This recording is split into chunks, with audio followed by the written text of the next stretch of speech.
ఈ మధ్య కాలంలో మారిన జీవన శైలి, ఆహారపు అలవాట్ల కారణంగా చాలా మంది రకరకాల హెల్త్ ప్రాబ్లమ్స్ తో బాధపడుతున్నారు.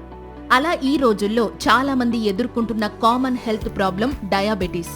అయితే ఈ సమస్యకు సింపుల్ గా చెక్ పెట్టే ఆయుర్వేద మూలిక గురించి ఇప్పుడు తెలుసుకుందాం. అదే తిప్పతీగ. దీని శాస్త్రీయ నామం టినోస్పోరా కార్డిఫోలియా. తీగ జాతికి చెందిన ఈ మొక్క ఆకుల్లో ఉండే ఔషధ గుణాల కారణంగా దీనిని ఆయుర్వేద వైద్యంలో విరివిగా ఉపయోగించేవారు.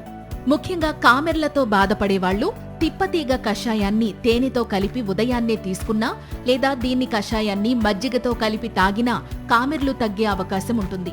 ఇంకా పైల్స్ తో బాధపడేవాళ్లు తిప్పతీగ రసాన్ని మజ్జిగతో కలిపి తీసుకుంటే అవి తగ్గే ఛాన్స్ ఉంటుంది.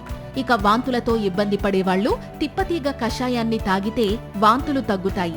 ఇంకా రుమటాయిడ్ ఆర్థరైటిస్ తో ఇబ్బంది పడేవాళ్లు తిప్పతీగ రసాన్ని పాలల్లో కాచి వాడితే ప్రయోజనం ఉంటుంది. ఇక డైలీ తిప్పతీగ రసాన్ని తాగితే వృద్ధాప్య ఛాయలు దరిచేరవు. ఇంకా జ్వరంతో బాధపడేవాళ్లు తిప్పతీగ కషాయాన్ని తాగితే జ్వరం త్వరగా నయమవుతుంది. ఇక కాన్స్టిపేషన్తో ఇబ్బంది పడేవాళ్లు తిప్పతీగ సత్తును బెల్లంతో కలిపి తీసుకుంటే ప్రయోజనం కలుగుతుంది. ఇక కఫంతో ఇబ్బంది పడేవాళ్లు తిప్పసత్తు తేనెతో వాడినా కఫము తగ్గే అవకాశం ఉంటుంది.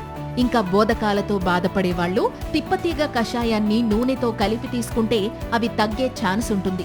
ఇక తిప్పతీగ రసంలో మిరియాల పొడి కలిపి తీసుకుంటే హార్ట్ ప్రాబ్లమ్స్ రిస్క్ తగ్గుతుంది.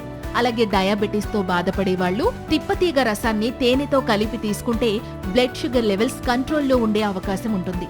అయితే దీనిని ఆయుర్వేద వైద్యుని సలహా మేరకు మాత్రమే ఉపయోగించాలి.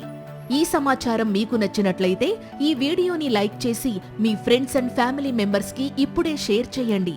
ఇలాంటి మరిన్ని హెల్త్ వీడియోస్ కోసం వెంటనే మా ఛానల్ ని సబ్స్క్రైబ్ చేసుకోండి. Thank you.